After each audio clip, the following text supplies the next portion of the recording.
ẹlẹ́yà tí ń gbàrú ẹ lọ Ìjàbá ẹ lọ gate ẹ lọ gbogbo ẹ rí àwọn ẹlẹ́yà tí ó ń gbàrú ẹ rí àwọn ẹlẹ́yà tó ń gbàrú bẹ̀ ṣé kò sí àwọn ẹlẹ́yà kankan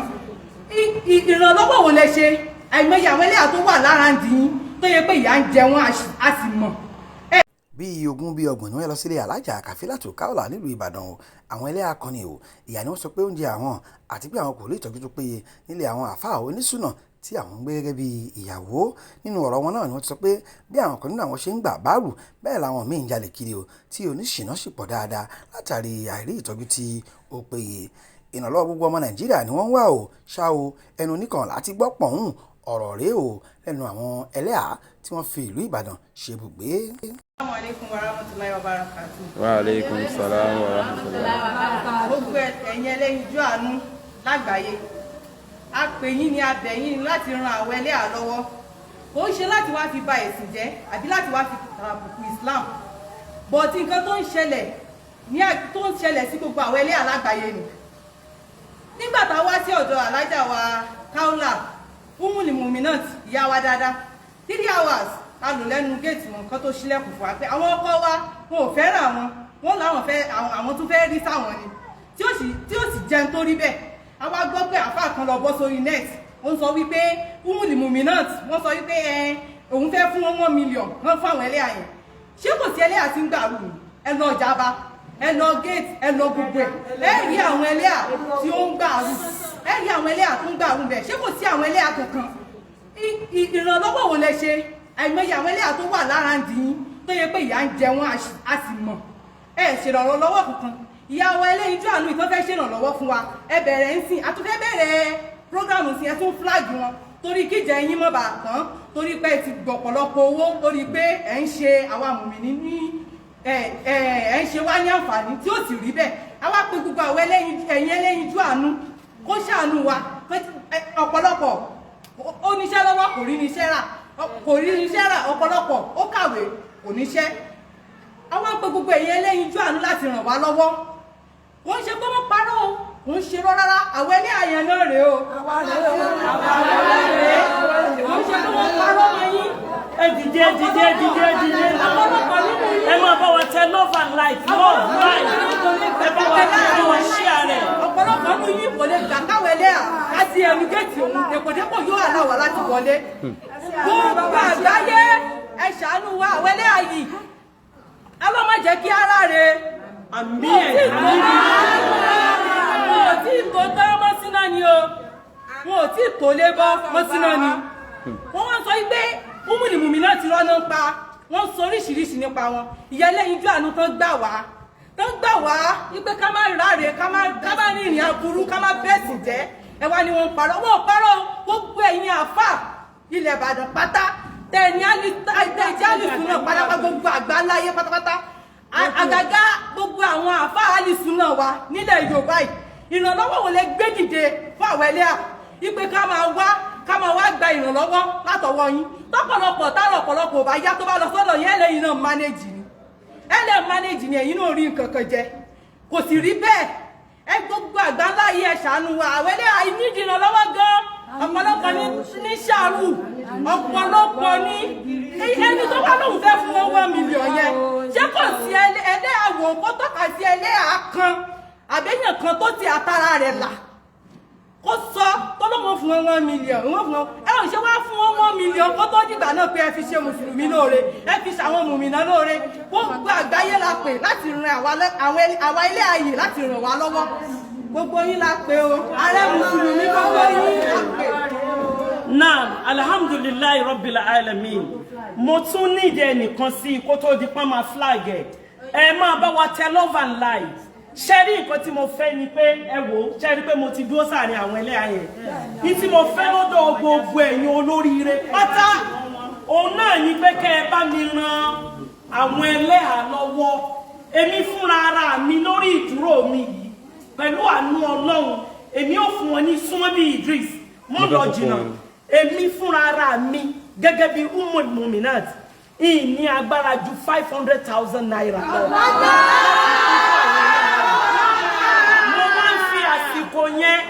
Mo fi àsìkò yẹn mo fi ń bẹ gbogbo olóríire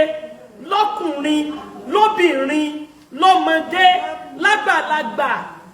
lónílé àti lálejò ní mùsùlùmí àtẹni tí kìí ṣe mùsùlùmí tó jẹ́ ẹlẹ́yinjú àánú ẹ jọ̀ọ́ nítorí Ọlọ́run gbogbo ohun tí ojú ń rí oníranran nǹkan àwọn tí ò lè ṣàfaradà nínú wọn wọ́n ti gbé ọmọ ẹlẹ̀ tí wọ́n ti lọ fẹ́ náà sọ́ra àwọn eléyìí náà dúró lórí ipá wọn ò ní fi Islam lẹ̀ àmọ́ ẹbí yìí ti pọ̀ jù wọ́n ní obìnrin kan bẹ tó jẹ́ wípé ìbejì méjì ló kú lọ́wọ́ ẹ̀ torí pé kò rí ọyàn fún ọmọ ebi ń pa ọkọ rẹ̀ yóò travel lọ kòró ń jẹjẹ ọmọ ò rí omi fà lọ́yàn àwọn ọmọ yẹn sì padà kú nítorí Ọlọ́run ọya kẹ́nìkan tó sọ̀rọ̀. Assalamu alaikum warahmatullahi wabarakatuh. Wa alaikum salam warahmatullahi wabarakatuh. Aki gbogbo ẹ̀yin bàbá mọ̀mọ́. Wọ́n ti bẹ̀rẹ̀ account number. Aláàjì wa kí wọ́n náà ti bẹ̀rẹ̀ account number. A máa sọ account number yẹn. Aki gbogbo yín ẹjọ́ pé ràn wá lọ́wọ́ kì í ṣe wọ́n ìyá ń jẹ wá gidi o. Ẹ sọ̀rọ̀.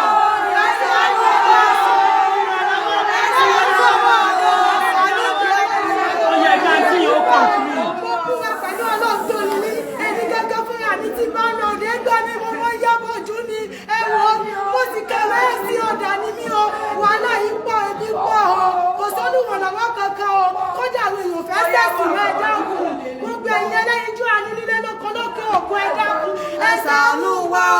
Ẹ̀sánú wa yìí sẹ́jú ká máa jalè lọ ọ̀pọ̀lọpọ̀ tí ń jalè láàpọ̀.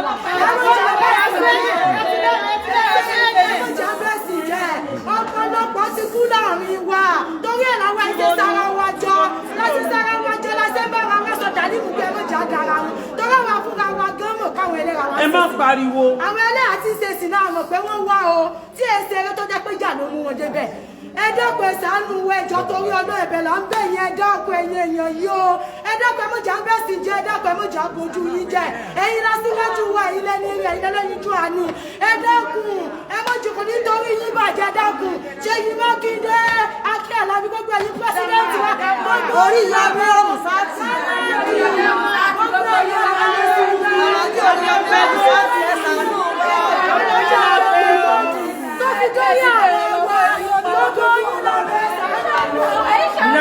Now,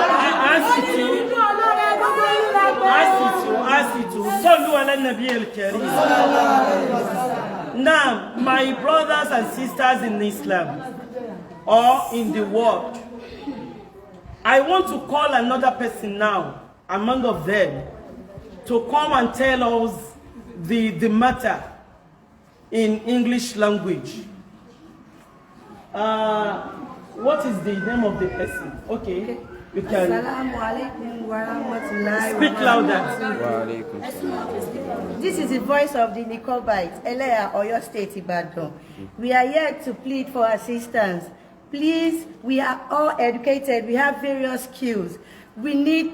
assistance from all over the world. The Muslim Ummah, we need assistance from you. Please assist us. We are educated. We covered our height. We did not cover our face. We need your assistance. Assist us. Please, thank you. May Allah provide for you. Àmín. Àmín. Àwọn èèyàn tí ń béèrè account number ẹ jókòó ní agbára Ọlọ́run mo mọ̀ pé ìbànújẹ́ yẹn ti di ayọ̀. Ẹ sàmì dáadáa. Mo mọ̀ pé ẹkún yẹn ti di ẹ̀rín. Ṣé rí lẹ́ẹ̀kan sí i, mo fi Ọlọ́run àti Ànábì Muhammad bẹ̀ wá. Lódodo, irú iṣẹ́ tí àwọn bàbá gbà lérò rèé tí wọ́n fi ní Kafila ṣe báyìí. Inú mi dẹ̀ dùn wípé mo attend sí yín náà lákọ̀ọ́kọ́ bó tiẹ̀ jẹ́ pé inú kọ́kọ́ bí mi wípé mi ì retí àlejò but látara wípé mo rò wípé ṣebí ẹlẹ́mìí lèmi náà èèyàn dẹ̀ ni mí jẹ́ kí n attend sáwọn èèyàn yìí òun ló jẹ́ attend sí yín. Love and like. Ẹ máa bá wa tẹ love, ẹ máa bá wa like, ẹ fẹ́ káwọn èèyàn yìí máa wà nínú ìbànújẹ́. Ọ̀pọ̀lọpọ̀ wọn bí ẹ ṣe jókòó ìhun ni wọ́n ti gbowó gbọ́múlé láńtà. Wọ́n yá owó, wọ́n ti ná owó, wọn rí owó san. Èèyàn ò lè wà ní ilé ọkọ kọ́kọ́ máa tọ́jú èèyàn. Kéèyàn wá lọ yá owó èlé. aláàfẹ́ jẹun ọ̀tá ọ̀rẹ́ ò sì gbóúnjẹ lẹ̀ a ní kò wù wá ká jẹun ọ̀tá ọ̀rẹ́ ò dẹ̀ gbóúnjẹ lẹ̀ ìkan nínú wọn Ọlọ́run ní jẹ́ ó ṣẹlẹ̀ sí gbogbo yín mọ́ nítorí ebi tó ń pa ebi ń pa àwọn ọmọ èmi náà dẹ̀ máa ń receive series of calls tẹ́lómi ó máa sunkún pálàjà Kaola ebi ń pa àwọn ọmọ ọ̀hún ebi ti wá pa títí ó wá wò pé kó mọ sáré lọ kó wọn jáde ó wá jáde nítorí pé ń wá owó wàláhì kò padà pẹ̀lú ẹ̀mí obìnrin yẹn padà kú ọmọ tó torí wọn ṣe wàhálà lọ yẹn kò padà rí wọn tọ́ nítorí ebi Ọlọ́run gan fúnra rẹ̀ ó ní àlìfitna ashaddu minal qatli bí wàhálà bá ti pọ̀ jù wàláhì wàhálà kì í ṣẹgbẹ́ ẹkú account number rẹ̀ torí Ọlọ́run ẹ bá mi gbà á orúkọ ẹni yẹn òun ni Agbábíàká Islamia Agbábíàká Islamia GT Bank 003 551 794 3 003 551 7943 ẹgbọ́ account number yẹn lẹ́ẹ̀kan sí ní agbára Ọlọ́run ní gbogbo ìgbà tẹ́ ẹ bá ti ronú láti bá mi ṣàánú gbogbo àwọn ẹrú Ọlọ́run yìí ìyọ́nú Ọlọ́run máa jẹ́ tiyín náà àánú Ọlọ́run máa jẹ́ tiyín náà ìkẹ́ Ọlọ́run máa jẹ́ tiyín náà ìdùnnú Ọlọ́run máa jẹ́ tiyín náà mi ní agbára láti sọ pé mo fẹ́ tọ́jú wọn mi ní agbára ìwọ̀n agbára tèmi yẹn nìyẹn ẹ sì mọ bí Nàìjíríà ṣe rí these days mo wá ń fi ìyọ́nú Ọlọ́run bẹ̀ gbogbo wa mo fi àánú Ọlọ́run bẹ̀ wá ẹ bá mi assist àwọn ẹlẹ́hà yìí nítorí Ọlọ́run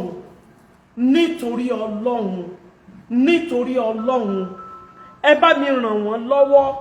account number wọn nìyẹn ibi tẹ́ ẹ máa fi owó sí nìyẹn mi ìfẹ́ kẹ́bi ó pa wọ́n ọ̀pọ̀lọpọ̀ wọn ló ti bí ọmọ tó pọ̀ ọ̀pọ̀lọpọ̀ àwọn tí wọ́n ń pera wọn ní tí wọn ò jẹ́ òkúrọ́ lọ́pọ̀lọpọ̀ wọn ẹ gbọ́ pé ni wọ́n lẹ ti gbọ́ ní ìsìn kò sí mùsáádà tí wọ́n èbéèrè ní Saudi àpò ara wọn ni wọ́n ń dà sí ẹni tó lówó nìkan nínú wọn nìkan ní lówó lọ wọ́n ní nínú àwọn tó lówó nù àwọn gan kì í fẹ́ kí àwọn tí wọ́n bá ti wo ìjábọ̀ ara wọn tí wọ́n ti rí pé léyìí kéèké ó kù díẹ̀ káàtó wàláhì bó bá sálámọ̀ wọn ní dá lóhùn ṣé ẹ mọ̀ pé wọ́n ṣe mùsùlùmí rẹ bẹ́ẹ̀ ní tí wọ́n ń pè mùsùlùmí ó ní pé kò gbọ́dọ̀ sí discrimination láàrin ẹnì kíní àtẹnì kejì àwọn ẹlẹ́yà nìyẹn o wọ́n rí gìrìgìrì wọnú ọjà ẹranko tí rìn kiri ọjà aláìníla káyàrá rẹ ọmọ rẹ o rí nǹkan kan ṣe so ti rí 1 million tó lọ ní wáyé tó pè wọ́n kó ṣe sàkáǹtì yẹn àkáǹtì tá a sọ ṣe síbẹ̀ sí owó yẹn síbẹ̀ ó dáa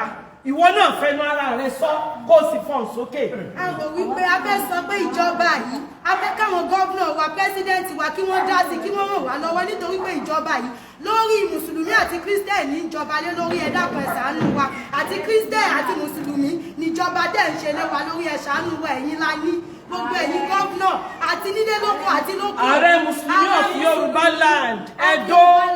Delta aṣíwájú mùsùlùmí of Yorùbá land Alhaji Muti onímọ̀lú gbogbo ẹ̀wọ̀ ẹ má wọ̀rí ipò yín lẹ́yìn lọ́lé gbogbo wọn tí wọ́n bá ti ní pé wọn tètè dáhùn ṣẹ́rí tí wọ́n bá ti dáhùn ẹ̀yin ẹ fẹ́ pè mí wípé ẹ̀ tí ìrówó wọn ìwà akọ yín lẹ́yìn bóyá wọ́n wà lé mi padà mọ́ yín ni ó máa wò ó èyí tó bá fẹ́ lé mi padà nú wọn ìwò torí wípé àwọn lásíwájú wa nínú ẹ̀sìn Sayyidina Umar radiyallahu anhu ìgbà tí Umar ń ṣe ìjọba lórí gbogbo mùsùlùmí yóò máa wọnú ilé mùsùlùmí kọ̀ọ̀kan báyìí ni wípé kí lẹ̀yin fẹ́ kí lẹ fẹ́ kí lẹ fẹ́ àwọn ẹlẹ́hà ilé bí ń pa wọn àbí kí lẹ ló ń ṣe yín ṣé ẹ̀rọ ń jẹjẹ ṣé wọ́n ń tọ́jú yín Ọlọ́run sì tọ́jú yín.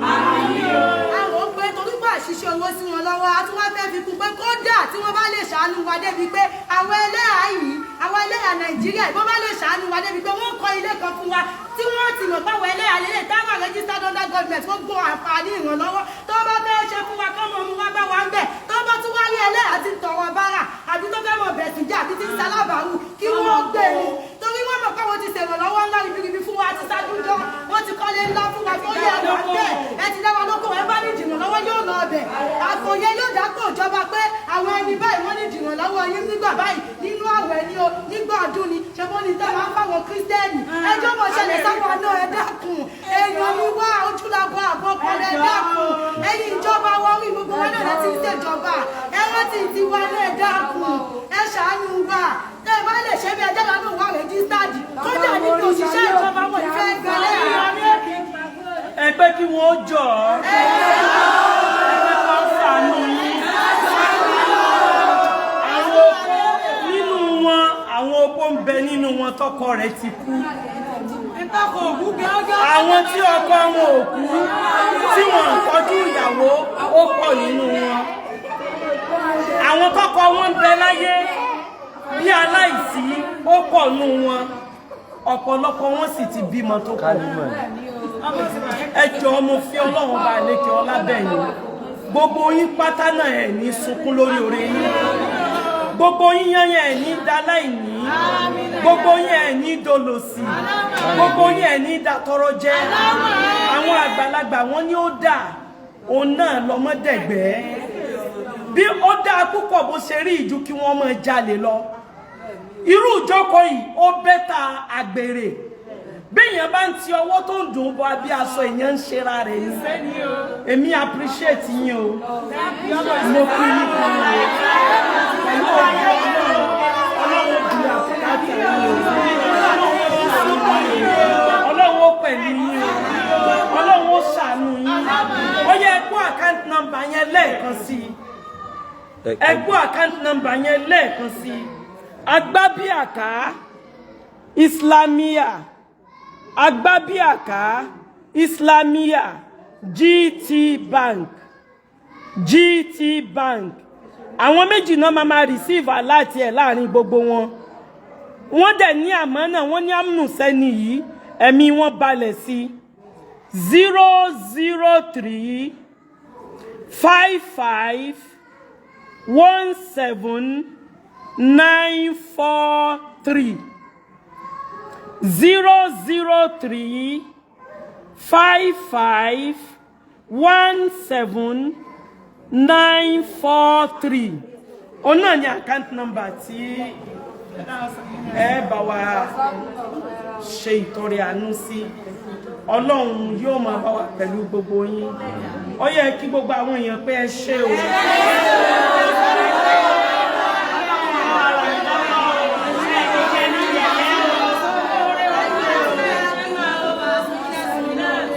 Ọlọ́run ní padà lẹ́yìn gbogbo yín pẹ̀lú ògo Ọlọ́run adúpẹ́ púpọ̀ lọ́wọ́ gbogbo ẹ̀yin tẹ́ gbọ́ wa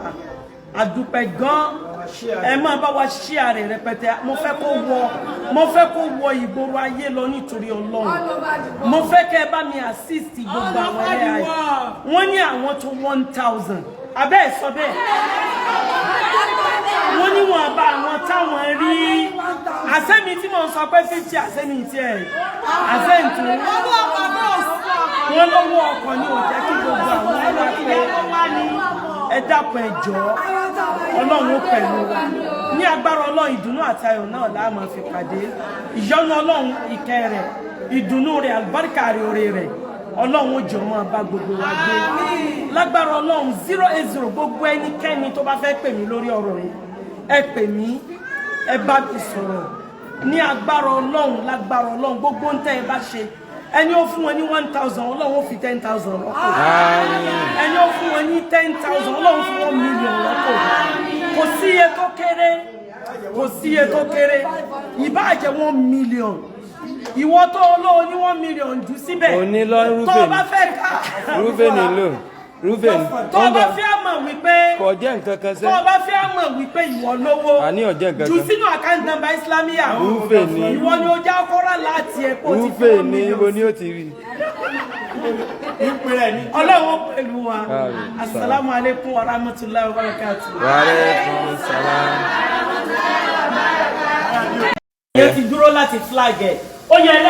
ẹlẹ́hà tí ó bá dìde kó dìde ń sìn kó dẹ̀ fọ́n sókè dáadáa kí ló ṣẹlẹ̀ gan. Assalamu alaikum wa rahmatullahi wa barakatuh. Wa alaikum salam wa rahmatullahi wa barakatuh. Gbogbo ẹ̀yin ẹlẹ́yinjú àánú lágbàáyé a pè yín ni a bẹ̀ yín láti ran àwọn ẹlẹ́hà lọ́wọ́ kò ń ṣe láti wá fi ba ẹ̀sìn jẹ́ àbí láti wá fi tàbùkù Islam but nǹkan tó ń ṣẹlẹ̀ sí gbogbo àwọn ẹlẹ́hà lágbàáyé ni nígbà tá a wá sí ọ̀dọ̀ alájà wa Kaola umuli muminat ìyá wa dáadáa 3 hours a lò lẹ́nu géètì wọn kan tó ṣílẹ̀kùn fún wa pé àwọn ọkọ wa wọn ò fẹ́ràn wọn láwọn fẹ́ àwọn tún fẹ́ rí sáwọn ni tí ó sì jẹun tó rí bẹ́ẹ̀ a wá gbọ́ pé àfáà kan lọ bọ́ sórí net ó sọ wípé umuli muminat wọ́n sọ wípé òun fẹ́ fún wọn 1 million wọ́n fún àwọn ẹlẹ́yà yẹn ṣé ẹ ṣàánú wa àwọn ẹlẹ́yà yìí alọ́ má jẹ́ kí ara rẹ̀ àmì ẹ̀ wọn ò tí tó tọ́ mọ́ síná ni o wọn ò tí tó lé bọ́ mọ́ síná ni wọ́n wá sọ wípé umùnìmùmí náà ti rọ́nà ń pa wọ́n sọ oríṣiríṣi nípa wọn ìyá ẹlẹ́yinjú àánú tán gbà wá wípé ká má ráre ká má ní ìrìn aburú ká má bẹ́ẹ̀sì jẹ́ ẹ wá ní wọn parọ́ wọn ò parọ́ gbogbo ẹ̀yin àfà ilẹ̀ Ìbàdàn pátá tẹ̀yìn àlìsùn náà pátápátá gbogbo àgbáláyé pátápátá àgàgà gbogbo àwọn àfáà àlìsùn náà wà nílẹ̀ Yorùbá yìí ìrànlọ́wọ́ wo lè gbé dìde fún àwọn ẹlẹ́yà wípé ká máa wá gba ìrànlọ́wọ́ látọwọ́ yín tọ́pọ̀lọpọ̀ bá yá tó bá lọ sọ́dọ̀ yẹn lẹ́yìn náà manage ni ẹ̀yin náà rí nǹkan kan jẹ kò sì rí bẹ́ẹ̀ ẹ gbogbo àgbáláyé ẹ ṣàánú wa àwọn ẹlẹ́yà yìí ní ìrànlọ́wọ́ gan ọ̀pọ̀lọpọ̀ ní ṣàrù ọ̀pọ̀lọpọ̀ ní ẹni tó bá lóun fẹ́ fún wọn 1 million yẹn ṣé kò sí ẹlẹ́yà wò kó tọ́ka sí ẹlẹ́yà kan àbẹ́yàn kan tó ti àtàrà rẹ̀ là kó sọ tó ló mọ̀ fún wọn 1 million wọ́n fún wọn ẹ ò ṣe wá fún wọn 1 million kó tó dìgbà náà pé ẹ fi ṣe mùsùlùmí lóore ẹ fi ṣàwọn mùmìnà lóore gbogbo àgbáyé la pè láti ran àwa ilé ayé láti ràn wá lọ́wọ́ gbogbo yín la pè o ààrẹ mùsùlùmí gbogbo yín la pè. Naam, alhamdulillahi rabbil alamin mo tún nídìí ẹnìkan sí kó tó di pọ́n máa flag ẹ máa bá wa tẹ love and light ṣẹ́rí nǹkan tí mo fẹ́ ni pé ẹ wò ṣẹ́rí pé mo ti dúró sáàrin àwọn ẹlẹ́yà yẹn ní tí mo fẹ́ lọ́dọ̀ gbogbo ẹ̀yin olóríire pátá òun náà ni pé kẹ́ ẹ bá mi ran àwọn ẹlẹ́yà lọ́wọ́ èmi fúnra ara mi lórí ìdúró mi yìí pẹ̀lú àánú Ọlọ́run èmi ò fún wọn ní súnmọ́ bí Idris mọ́ lọ jìnnà èmi fúnra ara mi gẹ́gẹ́ bí umul muminat ìní agbára ju 500,000 naira lọ.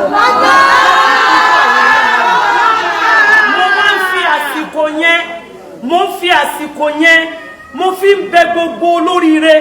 lọ́kùnrin lóbìnrin lọ́mọdé lágbàlagbà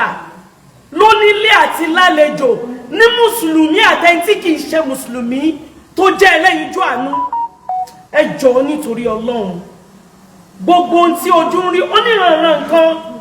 àwọn tí ò lè ṣàfaradà nínú wọn wọ́n ti gbé ọmọ ẹlẹ̀ tí wọ́n ti lọ fẹ́ náà sọ́ra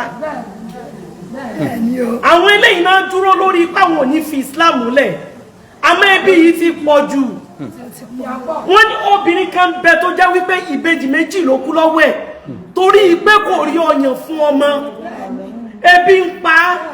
ọkọ rẹ̀ yóò travel lọ kòrò ń jẹjẹ ọmọ orí omi fà lọ́yàn àwọn ọmọ yẹn sì padà kú nítorí Ọlọ́run ọya kẹ́nìkan tó sọ̀rọ̀. Assalamu alaikum warahmatullahi wabarakatuh. Wa alaikum salam warahmatullahi wabarakatuh. A kí gbogbo ẹ̀yin bàbá mọ̀mọ́. Wọ́n ti bẹ̀rẹ̀ account number. Aláàjì wa kí wọ́n máa fi béèrè account number a máa sọ account number yẹn. a kí gbogbo yẹn dákun ẹ ràn wá lọ́wọ́ kì í ṣe wá ìyá ń jẹ wá gidi o. ẹ sọ̀rọ̀.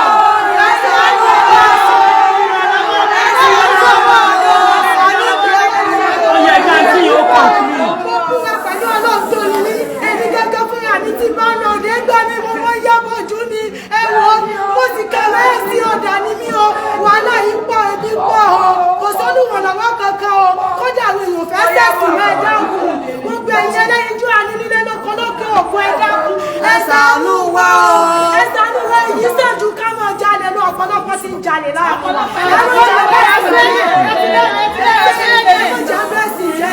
ọ̀pọ̀lọpọ̀ ti kú láàrin wa torí ẹ̀ làwọn ẹ̀jẹ̀ sára wa jọ láti sára wa jọ láti bára wa sọ dàní gbogbo ẹ̀rọ jà dára wọn torí àwọn afúnra wa gán mọ̀ káwọn ẹlẹ́ra wa. ẹ má pariwo. àwọn ẹlẹ́ra ti ṣe sí náà mọ̀ pé wọ́n wá o tí èsì eré tó jẹ́ pé jà ló mú wọn débẹ̀ ẹ dákun ẹ ṣàánú ẹjọ́ torí ọdún ẹ̀bẹ̀ là ń bẹ̀ yẹn ẹ dákun ẹ̀yin èèyàn yìí o ẹ dákun ẹ mọ̀jà ń bẹ̀ sí jẹ́ ẹ dákun ẹ mọ̀jà bójú yín jẹ́ ẹ̀yin lásìwájú wa ilẹ̀ ní ilẹ̀ ẹlẹ́yin ju àánú ẹ dákun ẹ mọ̀jù kò nítorí yín bàjẹ́ ẹ dákun ṣé yín Mákindé Akí Àlàbí gbogbo ẹ̀yin pírẹsidẹ́ǹtì wa orí ìyá mi ò sáàtì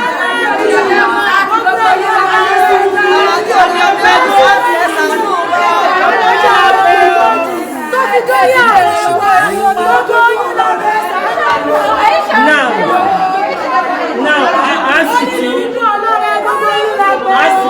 ask you to Sallu ala Nabi al-Karim. Now, my brothers and sisters in Islam or in the world, I want to call another person now, among of them, to come and tell us the matter in English language. What is the name of the person? Okay, you can speak louder. This is the voice of the Nicobites, Ẹlẹ, Oyo State, Ìbàdàn. We are here to plead for assistance. Please, we are all educated. We have various skills. We need assistance from all over the world. The Muslim Ummah, we need assistance from you. Please assist us. We are educated. We covered our height. We did not cover our face. We need your assistance. Assist us. Please, thank you. May Allah provide for you. Àmín. Àmín. Àwọn èèyàn tí ń béèrè account number ẹ jókòó ní agbára Ọlọ́run mo mọ̀ pé ìbànújẹ́ yẹn ti di ayọ̀. Ẹ sàmì dáadáa. Mo mọ̀ pé ẹkún yẹn ti di ẹ̀rín. Ṣé rí lẹ́ẹ̀kan sí mo fi Ọlọ́run àti Ànábì Muhammad bẹ̀ wá. Lódodo irú iṣẹ́ tí àwọn bàbá gbà lérò rèé tí wọ́n fi ní Kafila ṣe báyìí. Inú mi dẹ̀ dùn wípé mo attend sí yín náà lákọ̀ọ́kọ́ bó tiẹ̀ jẹ́ pé inú kọ́kọ́ bí mi wípé mi ì retí àlejò but látara wípé mo rò wípé ṣebí ẹlẹ́mìí lèmi náà èèyàn dẹ̀ ni mí jẹ́ kí n attend sáwọn èèyàn yìí òun ló jẹ́ attend sí yín. Love and like. Ẹ máa bá wa tẹ love, ẹ máa bá wa like, ẹ jọ̀ọ́ torí Ọlọ́run ẹ má jẹ́ kán flag ẹ má jẹ́ káwọn ẹni bí yẹn flag ẹ má jẹ́ káwọn ọ̀kà yẹn flag mi ìfẹ́ káwọn èèyàn yìí máa wà nínú ìbànújẹ́ ọ̀pọ̀lọpọ̀ wọn bí ẹ ṣe jókòó ìhun ni wọ́n ti gbowó gbọ́múlé láńtà wọ́n yá owó wọ́n ti ná owó wọn rí owó san èèyàn ò lè wà ní ilé ọkọ kọ́kọ́ máa tọ́jú èèyàn kéèyàn wá lọ yá owó èlé aláàfẹ́ jẹun ọ̀tá ọ̀rẹ́ ò sì gbóúnjẹ lẹ̀ a ní kò wù wá ká jẹun ọ̀tá ọ̀rẹ́ ò dẹ̀ gbóúnjẹ lẹ̀ ìkan nínú wọn Ọlọ́run ní jẹ́ ó ṣẹlẹ̀ sí gbogbo yín mọ́ nítorí ebi tó ń pa ebi ń pa àwọn ọmọ èmi náà dẹ̀ máa ń receive series of calls tẹ́lómi ó máa sunkún Kafila Kaola ebi ń pa àwọn ọmọ ọ̀hún ebi ti wá pa títí ó wá wò pé kó wọn sáré lọ kó wọn jáde ó wá jáde nítorí pé ń wá owó wàláhì kò padà pẹ̀lú ẹ̀mí obìnrin yẹn padà kú ọmọ tó torí wọn ṣe wàhálà lọ yẹn kò padà rí wọn tọ́ nítorí ebi Ọlọ́run gan fúnra rẹ̀ ó ní àlìfitna ashaddu minal qatli bí wàhálà bá ti pọ̀ jù wallahi wàhálà kì í ṣẹgbẹ́ ẹkú. Account number rẹ̀ torí Ọlọ́run ẹ bá mi gbà á. Orúkọ ẹni yẹn òun ni Agbábíàká Islamia Agbábíàká Islamia GT Bank 003 551 794 3 003 551 7943 ẹgbọ́ account number yẹn lẹ́ẹ̀kan sí ní agbára Ọlọ́run ní gbogbo ìgbà tẹ́ ẹ bá ti ronú láti bá mi ṣàánú gbogbo àwọn ẹrú Ọlọ́run yìí ìyọ́nú Ọlọ́run máa jẹ́ ti náà àánú Ọlọ́run máa jẹ́ ti náà ìkẹ́ Ọlọ́run máa jẹ́ ti náà ìdùnnú Ọlọ́run máa jẹ́ ti náà mi ní agbára láti sọ pé mo fẹ́ tọ́jú wọn mi ní agbára ìwọ̀nba agbára tèmi yẹn nìyẹn ẹ sì mọ bí Nàìjíríà ṣe rí these days mo wá ń fi ìyọ́nú Ọlọ́run bẹ̀ gbogbo wa mo fi àánú Ọlọ́run bẹ̀ wá ẹ bá mi assist àwọn ẹlẹ́hà yìí nítorí Ọlọ́run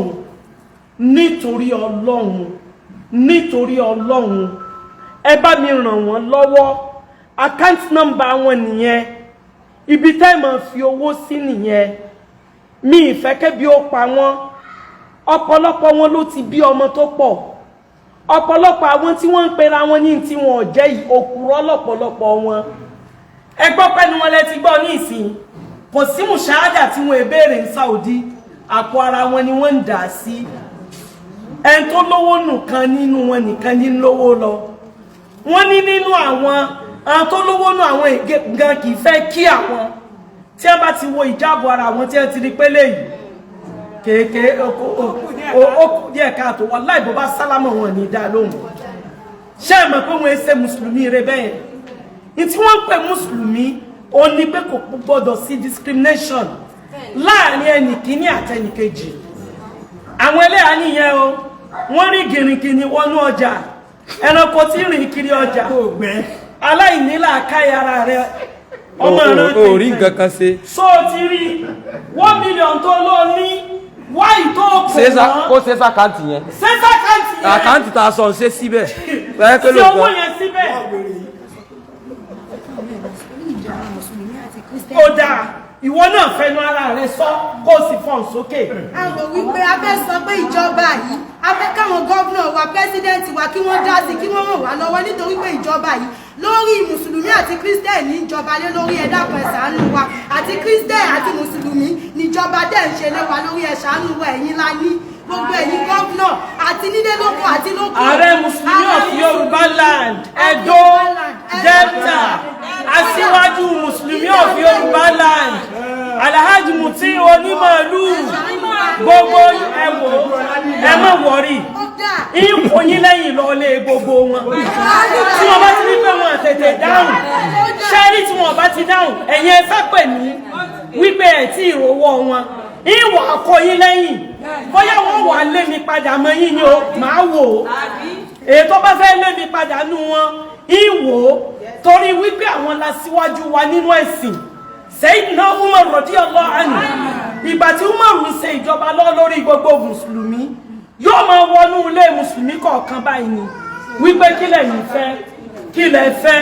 kí lẹ fẹ́ àwọn ẹlẹ́hà ilé bí ń pa wọn àbí kí lẹ ló ń ṣe yín ṣé ẹ ló ń jẹjẹ ṣé wọ́n ń tọ́jú yín Ọlọ́run sì tọ́jú yín. àwọn pé torí pé àṣìṣe owó sí wọn lọ́wọ́ a tún wá fẹ́ fi kún pé kódà tí wọ́n bá lè ṣàánú wa débi pé àwọn ẹlẹ́hà yìí àwọn ẹlẹ́hà Nàìjíríà ìbọn bá lè ṣàánú wa débi pé wọ́n kọ́ ilé kan fún wa tí wọ́n ti mọ̀ báwọn ẹlẹ́hà lélẹ̀ táwọn registered under government wọ́n gbọ́ àǹfààní ìrànlọ́wọ́ tó bá fẹ́ ṣe fún wa kọ́mọ mu wá bá wa ń bẹ̀ tó bá tún wá rí ẹlẹ́hà tí ń tọrọ bára àbí tó fẹ́ mọ̀ bẹ̀ sí jà àbí tí ń salábàárù kí wọ́n gbé e torí wọ́n mọ̀ pé wọ́n ti ṣèrànlọ́wọ́ ńlá ribiribi fún wa ti ṣáájú jọ wọ́n ti kọ́lé ńlá fún wa tó yẹ wà bẹ́ẹ̀ ẹ ti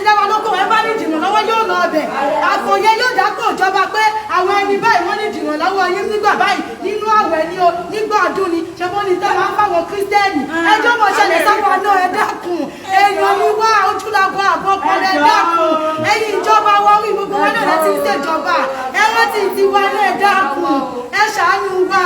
ẹ bá lè ṣe bí ẹjọ́ lọ́dún wa rẹ́gísítàdì kódà ní kí òṣìṣẹ́ ìjọba wọn ìfẹ́ gbẹ́lẹ́ ẹgbẹ́ kí wọ́n jọ ẹgbẹ́ kan ṣàánú yín àwọn opó ń bẹ nínú wọn tọkọ rẹ̀ ti kú àwọn tí ọkọ wọn ò kú tí wọn tọ́jú ìyàwó ó pọ̀ nínú wọn àwọn tọkọ wọn ń bẹ láyé bí aláìsí ó pọ̀ nínú wọn ọ̀pọ̀lọpọ̀ wọn sì ti bímọ tó pọ̀ ẹ jọ̀ọ́ mo fi Ọlọ́run bá lékè ọlá bẹ̀yìn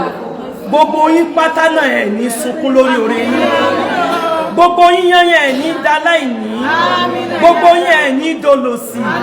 gbogbo yín ẹ̀ ní datọrọ jẹ àwọn àgbàlagbà wọn ni ó dà òun náà lọmọdẹgbẹ bí ó dáa púpọ̀ bó ṣe rí ìjú kí wọ́n máa jalè lọ irú ìjókòó yìí ó bẹ́tà àgbèrè béèyàn bá ń ti ọwọ́ tó ń dùn bọ́ abí aṣọ èèyàn ń ṣera rẹ̀ ní èmi appreciate yín o mo kí yín fún mi pẹ̀lú ọ̀gá ọlọ́run ju àkàtà ọlọ́run ó pẹ̀lú yín o ọlọ́run ó ṣàánú yín ó yẹ ẹ gbọ́ account number yẹn lẹ́ẹ̀kan sí ẹ gbọ́ account number yẹn lẹ́ẹ̀kan sí Agbábíàká Islamia Agbábíàká Islamia GT Bank àwọn méjì náà máa receive aláàtì ẹ̀ láàrin gbogbo wọn wọ́n dẹ̀ ní àmánà wọ́n ní àmnù sẹ́ni yìí ẹ̀mí wọn balẹ̀ sí 003 55 17 943 003 55 17 943 ọ̀nà ni account number tí ẹ bá wa ṣe ìtọrẹ àánú sí Ọlọ́run yóò máa bá wa pẹ̀lú gbogbo yín ó yẹ kí gbogbo àwọn èèyàn pé ẹ ṣé o